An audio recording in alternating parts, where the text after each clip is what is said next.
各位老友記或者屋企有老人家嘅朋友，你哋真係要留心聽清楚啦。今時今日個個都話食果仁健康，話有乜嘢不飽和脂肪酸、維他命 E 對心血管好。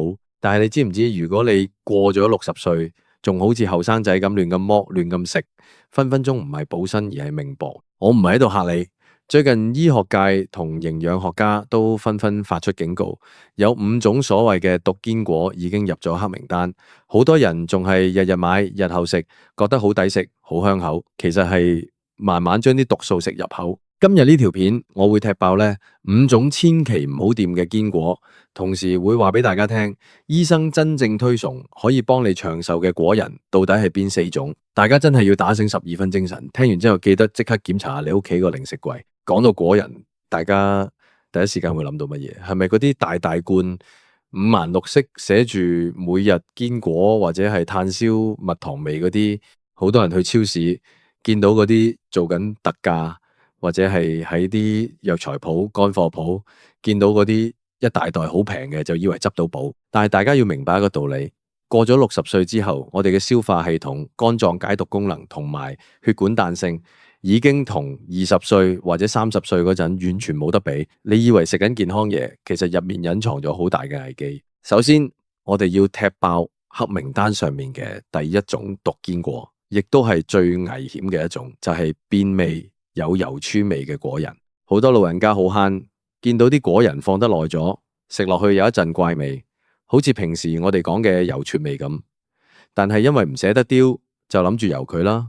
送下茶或者落去左會就冇嘢，呢個諗法真係大錯特錯。呢種油情味其實係油脂氧化之後產生嘅結果。果仁入面含有大量嘅不飽和脂肪酸，呢啲嘢雖然對身體好，但係佢哋非常唔穩定。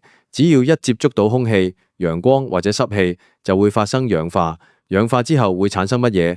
會產生一啲叫過氧化物同埋自由基嘅衰嘢。呢啲物質入到你身體，會直接攻擊你嘅血管壁，加速血管硬化，仲會增加患癌嘅風險。更恐怖嘅係，如果呢啲果仁發咗霉，仲會產生一種叫黃曲霉毒素嘅嘢。呢種毒素係世界衛生組織公認嘅1級致癌物，毒性係砒霜嘅68倍。對於60歲以上肝功能開始退化嘅老友記嚟講，呢啲毒素簡直係致命傷，長期食落去，肝硬化甚至肝癌隨時上門。所以只要有一粒果仁食落去，覺得苦苦地或者有陣怪味，唔該你即刻成包掉咗佢，千祈唔好心軟。第二種要踢爆嘅就係加工過度、口味太重嘅果仁。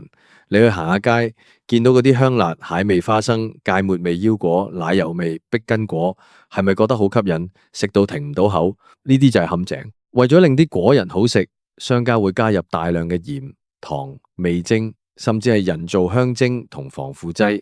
對於60歲以上嘅人嚟講，高鹽代表乜嘢？代表血壓會飆升。老人家嘅血壓平時已經要小心控制。你食一包咁樣嘅果仁，入面嘅鈉含量可能已經超過咗你一日嘅攝取量。高糖呢會令血糖唔穩定，增加患糖尿病嘅風險，或者令病情惡化。仲有啊，呢啲濃味嘅調味料，往往係用嚟掩蓋果仁本身嘅劣質品質或者過期嘅味道。你以為自己食緊名牌，其實可能係食緊一堆化學嘢同過期貨。第三種毒堅果就係漂白過、顏色太靚嘅果仁。大家買開心果或者核桃嘅時候，係咪覺得個殼越白越好？覺得咁樣先乾淨？呢個係大誤會。真正天然嘅開心果個殼應該係帶點鎂黃或者米色嘅，而核桃個殼應該係深啡色。如果你見到啲開心果個殼白到好似雪咁，或者啲核桃肉又白又亮，咁好大機會係用咗過氧化氫，即係我哋俗稱嘅雙氧水去漂白過。商家點解要漂白？因為原本啲果仁可能已經發霉、變黑或者係刺火，漂白咗之後就可以賣個好價錢。呢啲化學殘留物對我哋嘅腸胃道有好大嘅刺激性，長期食入肚會破壞口腔黏膜同胃壁。對於60歲之後胃酸分泌減少、胃黏膜變薄嘅老友記嚟講，呢種傷害係持久而且難以修復嘅。第4種要小心嘅係苦杏仁或者係未煮熟嘅某些果仁。雖然我哋講果仁好，但係有啲果仁係帶有天然毒素嘅，例如北杏，即係苦杏仁，佢入面含有一種叫苦杏仁帶嘅嘢，喺胃入面會分解出氫氰酸，呢種嘢係劇毒。雖然中醫會用嚟止咳，但係一定要經過正確嘅處理同埋嚴格控制份量。有啲老人家覺得食多啲效力大啲，結果食到中毒。仲有啊，有啲果仁如果唔係完全熟透，入面嘅蛋白酶抑制劑會阻礙蛋白質嘅吸收，甚至引起輻射。所以買果仁一定要買有信譽嘅牌子，唔好隨便喺路邊買啲來歷不明、標榜野生、天然但又冇處理過嘅種子類食物。第五種就係油炸、高溫炭燒嘅果仁。我知道炸花生、炸腰果真係好香，係送走神物。但係你要知道，果仁入面嘅營養成分好怕高溫，一旦經過高溫油炸，入面嘅健康油脂會全部變質，轉化成反式脂肪酸。反式脂肪酸係心臟嘅頭號殺手，會塞住你嘅血管。而且澱粉含量高嘅果仁喺高溫之下會產生丙烯酰胺，呢種嘢同樣係致癌物。對於60歲之後心腦血管病高發嘅人群嚟講，每一啖油炸果仁都係喺度增加中風或者心肌梗塞嘅風險。講完咗5大黑名單，大家係咪覺得好驚？唔通果仁真係唔食得？唔係咁樣，只要你揀得啱，果仁絕對係長壽嘅恩物。醫生同營養學家研究咗咁多年，發現有4種果仁係真正適合60歲以上嘅人長期食用嘅長壽果。第一種就係原味合桃。大家成日話形補形，話合桃似個腦，其實呢個講法喺科學上係講得通嘅。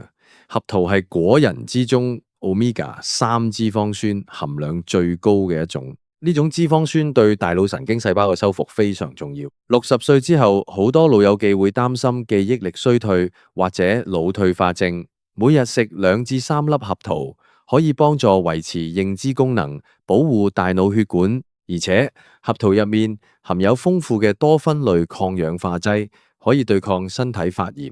記住要買嗰種大殼嘅，返到去自己剝，咁樣最新鮮，亦都最能避免頭先講嘅氧化問題。第二種係原味杏仁。杏仁係維他命 E 嘅寶庫。維他命 E 係一種強效嘅脂溶性抗氧化劑，佢可以保護我哋嘅皮膚、眼睛同埋血管彈性。好多老人家會有皮膚乾癢或者視力模糊嘅問題，適量補充杏仁好有幫助。最重要嘅係杏仁含有豐富嘅膳食纖維同優質蛋白質，食幾粒就有飽腹感，可以幫助老友記控制體重、預防肥胖。而且研究顯示，杏仁對降低壞膽固醇水平有顯著作用，絕對係護心首選。第三種係原味腰果。腰果嘅口感比較軟，對於牙齒唔係咁好嘅60歲以上老友記嚟講，係非常容易入口嘅選擇。腰果含有豐富嘅維他命 B1 同埋鎂、錳等微量元素。維他命 B1 對於維持神經系統正常運作、緩解疲勞好有效，而鎂則係強壯骨骼、放鬆心血管嘅重要元素。好多老人家半夜會抽筋，或者覺得心慌、失眠，其實可能係缺鎂。每日食幾粒原味腰果，可以幫你安神補腦，仲可以強化骨質。第4種係原味開心果。開心果被稱為心臟之友，佢含有豐富嘅葉黃素同玉米黃質，呢兩樣嘢係保護視網膜、預防老年性黃斑病變嘅關鍵。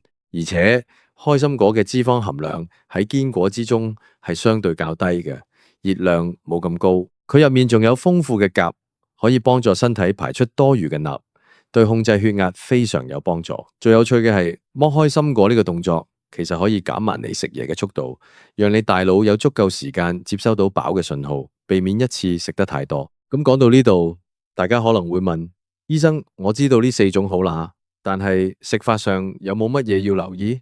當然有，就算係長壽果，食錯咗一樣會出事。第一係量嘅控制，果仁始終係油脂類食物，熱量好高。對於60歲以上嘅人，每日食嘅份量應該控制喺1小把以內，大約係25到30克左右。如果你今日食多咗，咁你正餐嘅油就要減翻啲，咁樣先唔會令體重飆升或者血脂升高。第二係食嘅時間，最好係喺早餐或者下午茶時間食。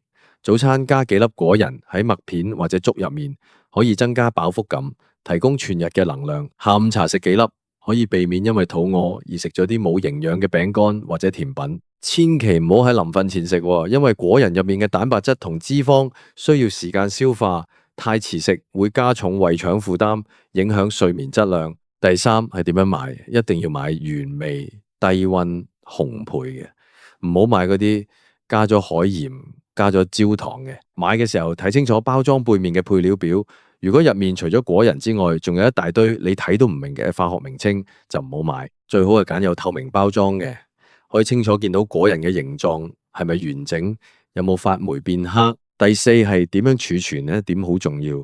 好多人買大罐裝翻嚟，開咗之後就咁放喺台面，咁樣啲果仁好快就會受潮氧化。建議大家買翻嚟之後分裝成細包，或者放喺密封罐入面，裏面加個乾燥劑，然後放喺雪櫃冷藏，低溫可以大大減慢油脂氧化嘅速度，確保你食落肚嘅每一粒都係新鮮嘅。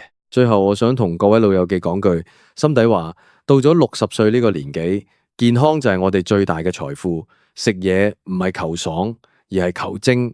唔好因為見到特價或者聽人講好食就亂買。你嘅身體已經陪你行咗60幾年，佢而家需要嘅係更精細、更天然、更優質嘅營養。避開嗰5種毒堅果，擁抱呢4種長壽果，再加上適量嘅運動同開朗嘅心情，長命百歲真係唔係夢。大家聽完之後記住檢查下屋企啲果仁，如果有嗰5種黑名單入面嘅嘢，真係要狠心啲掉咗佢啦。如果你覺得呢啲資訊對你有幫助，或者你身邊都有鍾意食果仁嘅老友記，唔該你將呢份關心分享俾佢哋。